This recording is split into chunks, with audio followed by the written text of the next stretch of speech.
ये 8 लक्षण प्रकट होने लगते हैं जिसके ऊपर प्रभु की कृपा होती है। पहला, घोर अपराध करने वाले के प्रति भी दया की भावना, शांति पहला लक्षण है। भाव में भी पहले शांत भाव है। हमारे ऊपर श्री हरिजू की कृपा है, इसकी पहचान ये 8 लक्षण। पहला, शांति, अर्थात घोर अपराधी के प्रति भी गुस्सा ना क्षमा करना, ये हरि की कृपा का लक्षण है। देख लो भाई, घोर अपराधी शब्द तो जाने दो, जरा सा प्रतिकूल हो जाए तो लाख समझाओ पर भ्रकुटी तनी रहती है। ईर्ष्या, द्वेष, मात्सर्य, द्रोह, ये उपासक के हृदय की विषय नहीं, ये तो गंदे विषयी पुरुषों के हृदय के लक्षण हैं। जहां ईर्ष्या है, मात्सर्य है, द्वेष है, द्रोह है, ये कुमति के लक्षण है, ये सुमति के लक्षण नहीं, ये हरि कृपा पात्र के लक्षण नहीं।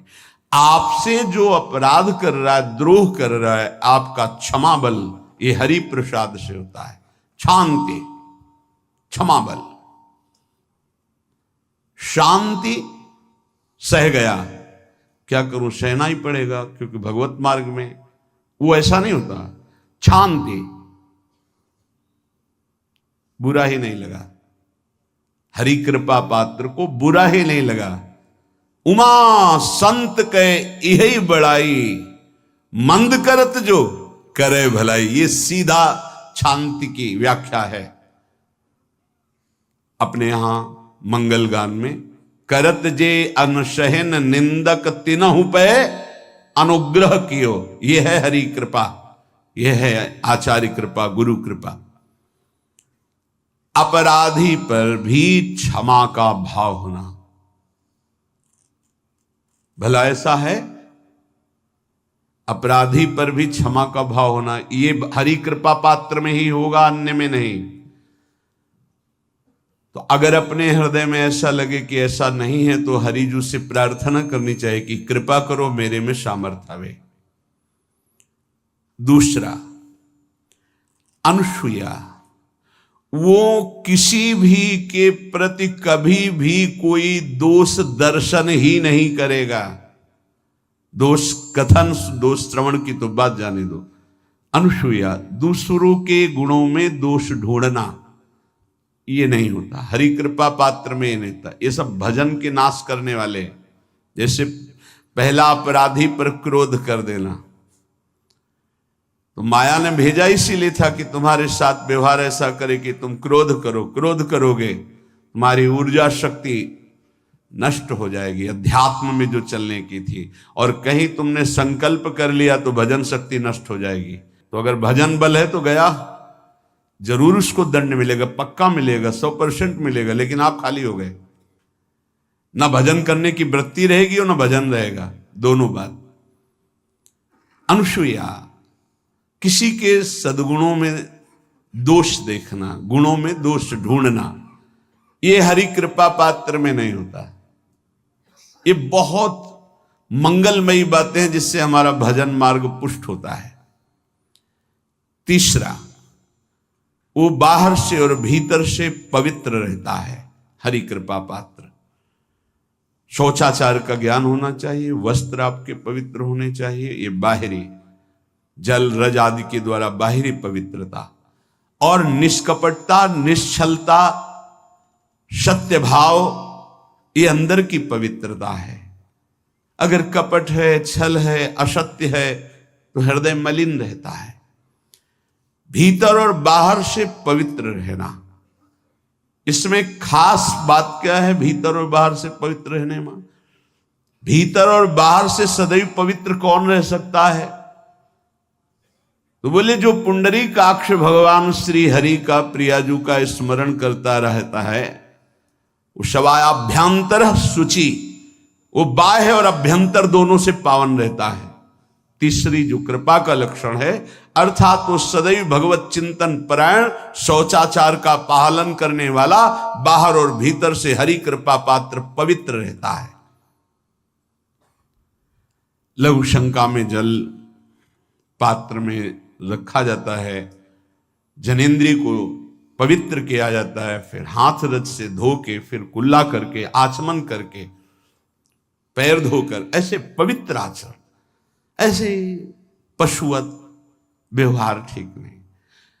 कुछ लोग ऐसी गलती करते हैं कि जिसमें शौच हुआ जाता है उसी में बैठकर लघु शंका करते, तो सारे वस्त्र, पूरा शरीर अपवित्र हो गया आपका। अब तो अटैच बाथरूम की व्यवस्था माया ने कर दी है। हमें लगता है कि शौचालय अलग होना चाहिए और स्नान गृह अलग होना चाहिए, थोड़ा ही चाहे भेद हो पर अंतराय होना चाहिए पवित्रता के लिए। अब ये शौचालय है, यही स्नान करना है, यही लघु शंका करनी है, तो पवित्रता का निर्वाह नहीं हो पाता।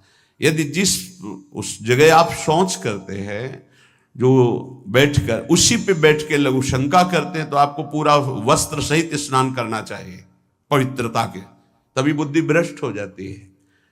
आपको मंत्र का निरंतर चलना ये कठिन पड़ जाएगा।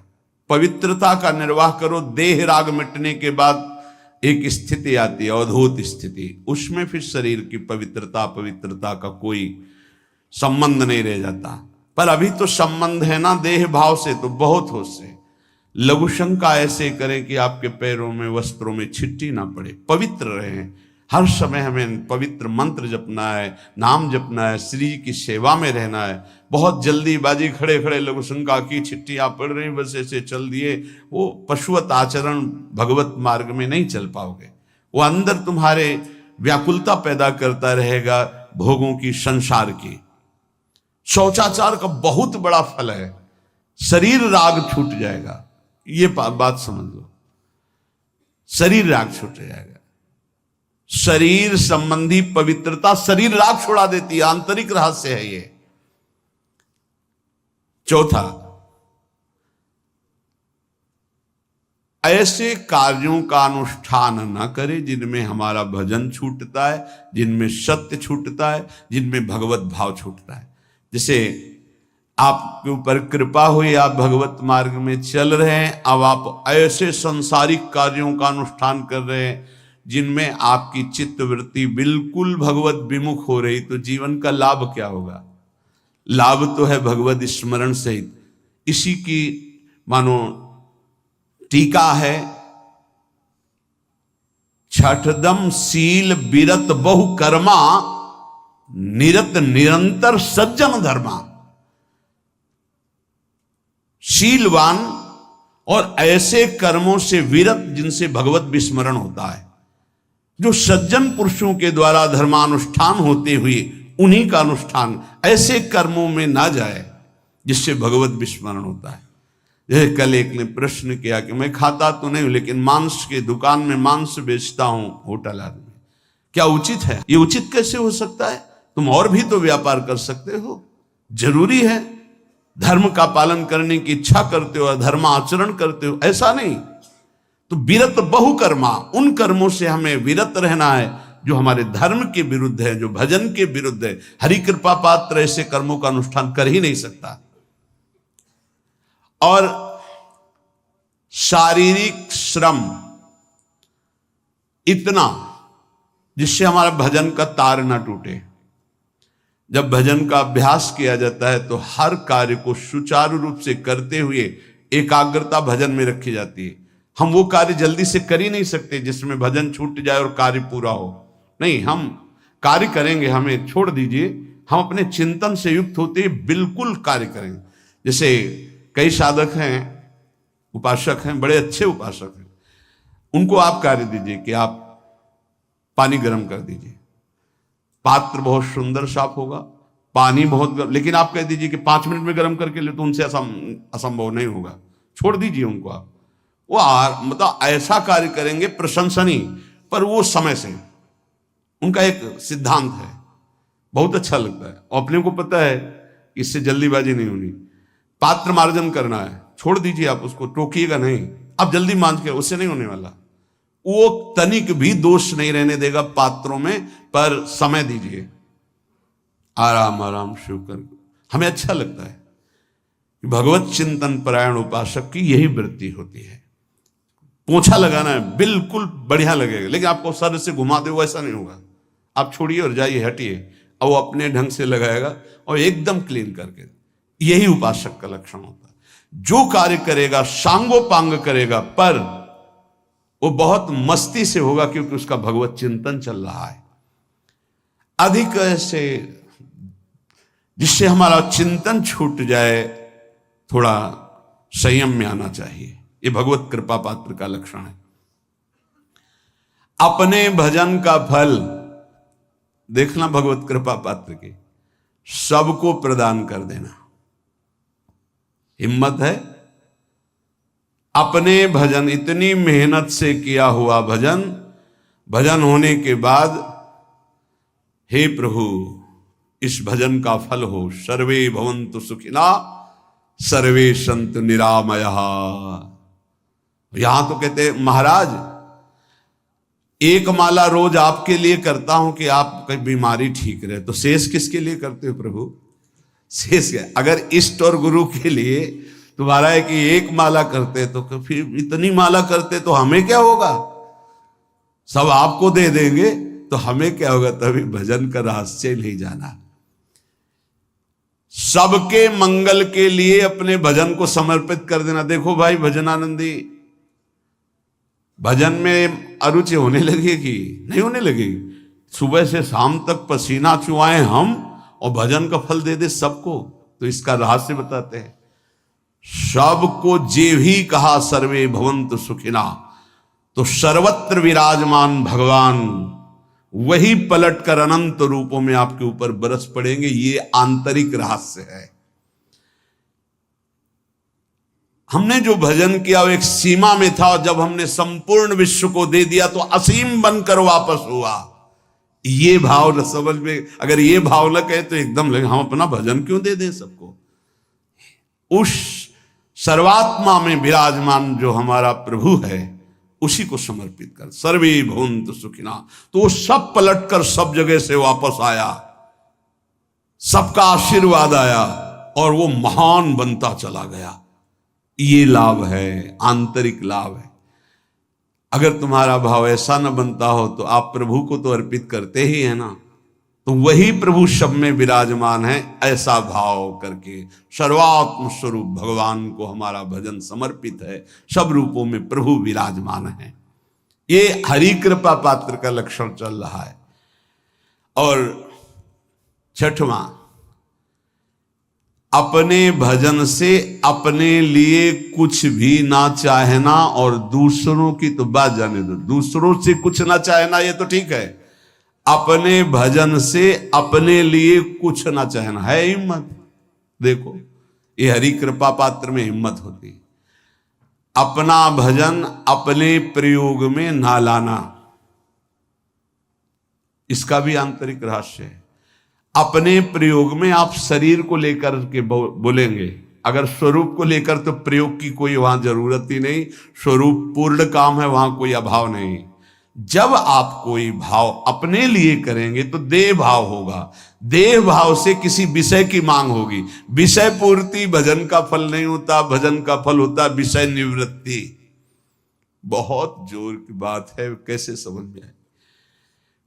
अपने भजन का भी फल अपने लिए नहीं, दूसरों से कुछ चाह रखना तो बात ही जाने दो। भजन से भी कोई अन्य सुख की चाह नहीं हुई। क्या चाहिए? भजन ही बनता रहे, भजन का फल भजन बनता रहे, खूब निरंतर जप करते रहे। सातवां, किसी भी मान सम्मान कीर्ति पद प्रतिष्ठा के मिलने पर हृदय का असंतुष्ट हो जाना, यह हरि कृपा पात्र का लक्षण होता है। प्रणाम नमस्कार जय हो तो हृदय में असंतुष्ट हो जाना चाहिए। कोई किंचन मात्र अभिमान न उदय हो जाए। प्रभु बचाओ, ये माया की चकाचौंध से बचा लो नाथ। कौन सा अपराध बन गया कि आपकी जय की जगह यहां हमको ऐसा सुनना पड़े। जैसे एक बार महापुरुष जन कह रहे थे कि जब गुरुजन बड़ाई करने लगे सामने शिष्य की, तो उसको ग्रीवा झुका लेनी चाहिए, पश्चाताप करना चाहिए कि कोई गलती हो गई, आज हमारे गुरुजी ने हमारी बड़ाई कैसे कर दी, इसका मतलब कोई दोष बन गया, कोई गलती हो गई, और प्रार्थना करना चाहिए कि क्षमा कीजिएगा महाराज, अगर कोई गलती हो तो दंड दीजिएगा, लेकिन ये दंड मत दीजिएगा कि आप हमारी प्रशंसा कर रहे हैं। भगवान, इससे बड़ा और कोई दंड नहीं हो, ऐसा महसूस होना चाहिए। सम्मानम कलयाति घोर गरलम, ये हरि कृपा पात्र का लक्षण है। नीचापमानम सुधा, नीच पुरुषों द्वारा किया हुआ अपमान अमृत के समान लगे और सम्मान विष के समान लगे। मान प्रतिष्ठा कीर्ति जिसके लिए बड़े बड़े लालायित रहते, हरि कृपा पात्र को विष की तरह चुभती है। और 8वां, किसी भी प्राणी समुदाय से संबंध ना रखते हुए सब पर दया की भावना, सब पर कृपा की भावना, सब पर करुणा मैत्री, पर किसी से ममता नहीं। ये सूत्र बहुत व्यवहार में प्रयोग करने योग्य है। सबसे करुणा और मैत्री, पर किसी से ममता नहीं। करुणा तो करी भरत जी ने, मैत्री भी की मृग से, पर ममता रहित नहीं रहे। ममता कर ली तो अगला जन्म हिरण का हो गया। ममता नहीं रखनी। निर्ममो निरहंकारा, करुणा मैत्री तो करनी है, जैसे इसमें आदेश है, गीता में जी आदेश है, अद्वेष्टा सर्वभूतान मैत्र करुण एवच, पर निर्ममो निरहंकारा, ये साधक की चतुरता है। प्राणी मात्र पर दया कृपा करुणा मैत्री, पर ममता नहीं। ममता किसी से, और यहां करुणा मैत्री ये तो गायब हो गई, केवल ममता रह गई है। अपने शरीर से ममता, शरीर संबंधियों से ममता, विषय भोगों से ममता, यही जहर है। संबंध में ये ममता ही जहर है, विचारों में अहंकार जहर है, कर्मों में ये आसक्ति जहर है। इसी जहर को मिटा दे तो जीवन मुक्त महापुरुष कर्म करते हुए, विषय सेवन करते हुए, वार्ता करते हुए, विचार करते हुए, बिल्कुल जहर रहित उसका जीवन हो गया। तो ये 8 बातें हरि कृपा पात्र में होती हैं, इनको बार बार सुनना, हृदय में धारण करना। जो भक्त होता है, हरि कृपा पात्र होता है, उसमें ये 5 बातें कभी नहीं जागृत होती, स्फुरित ही नहीं होती। पहला, किसी से ईर्ष्या, दूसरा किसी से घृणा, तीसरा किसी से भयभीत हो जाना, चौथा भजन सेवन नृत्य गायन आदि में लज्जा लगना, पांचवा किसी की निंदा करना, ये नहीं होती। अब जो आगे वर्णन कर रहे हैं उसमें महापुरुषों की पहचान है। सिद्ध महापुरुष 3 प्रकार के होते हैं। एक होते हैं आचार्य कोटि के, सात्विक विचार वाले, एक होते हैं भ्रष्ट आचरण वाले, एक होते पिशाचाचरण वाले, और तीनों सिद्ध हैं।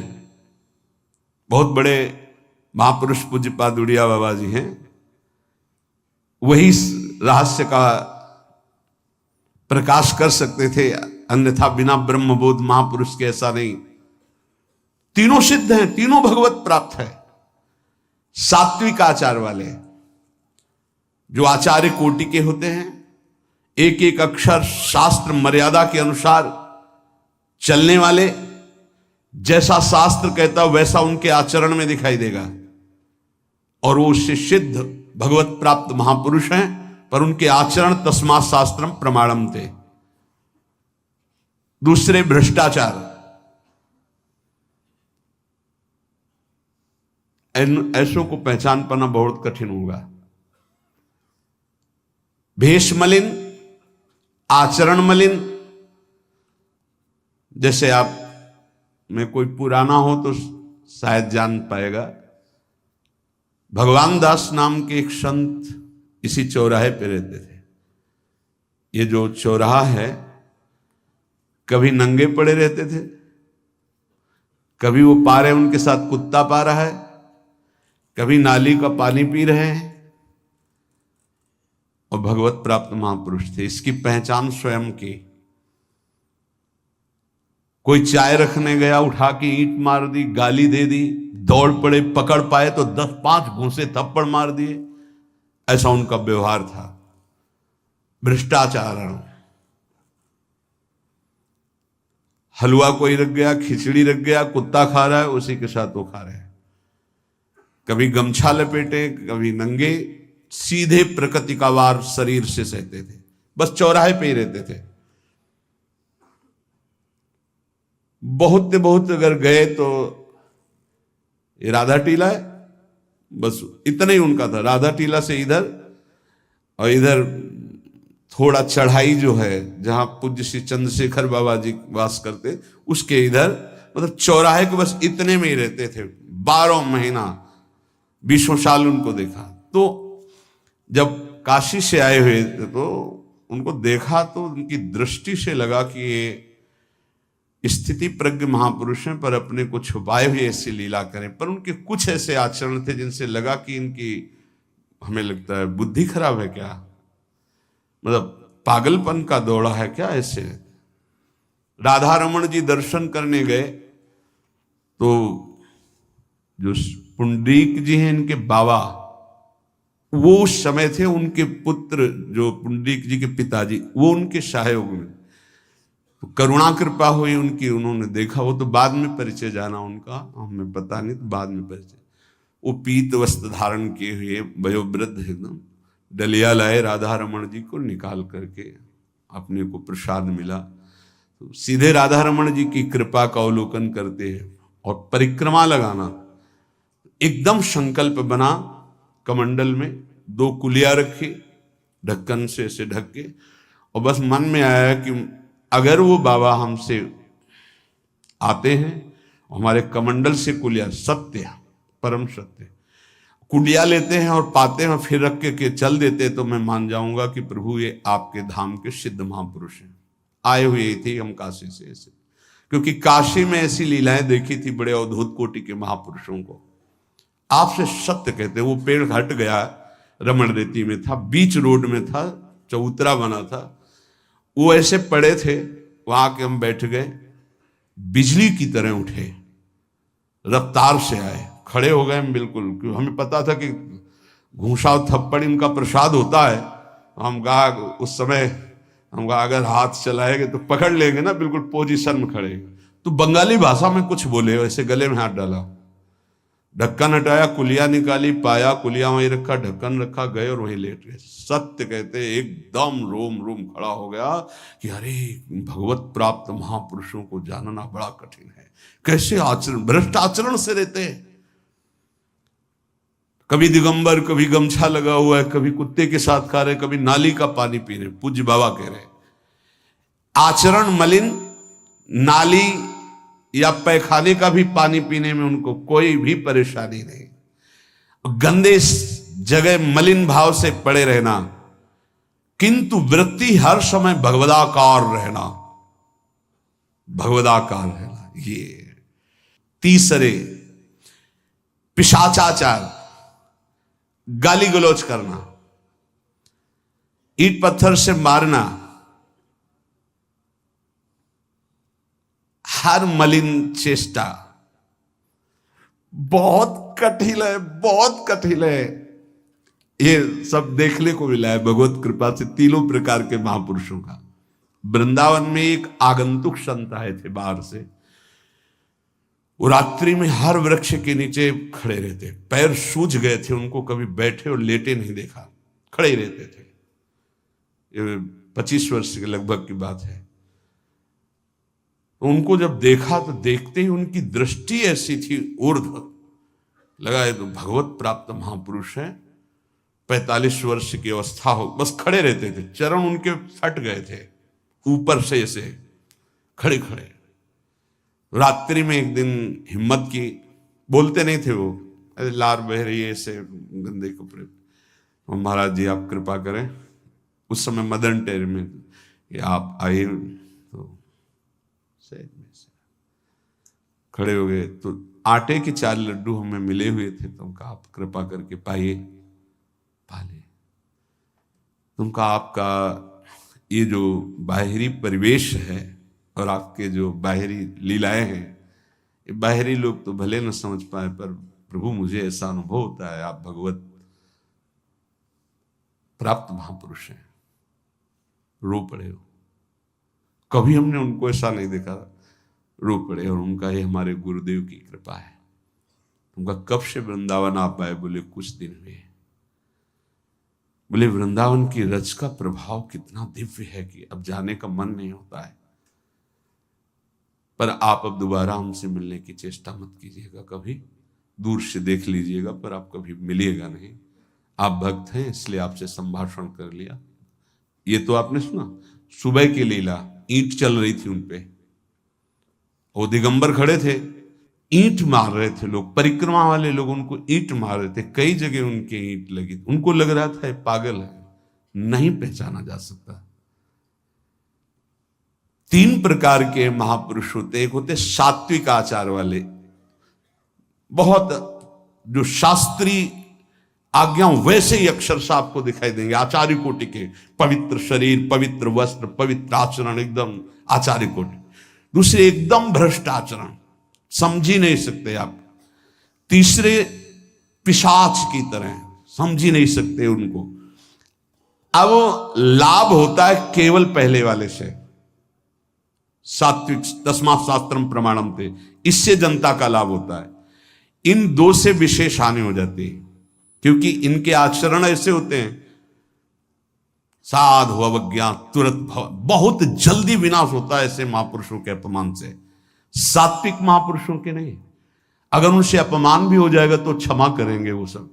इनको न क्षमा से मतलब है, न पिटाई से मतलब है, इनकी दैवी शक्ति तुम्हारा नाश कर देगी। ऐसे से बहुत, क्योंकि इनको समझ में नहीं आएगा ना। काशी में भी देखा, कुल्हड़ चल रहे हैं सब, और ब्रह्माकार वृत्ति है, लोग समझ नहीं पा रहे हैं, चाहे कि कुल्हड़ जमा है, मार रहे हैं उनके ऊपर।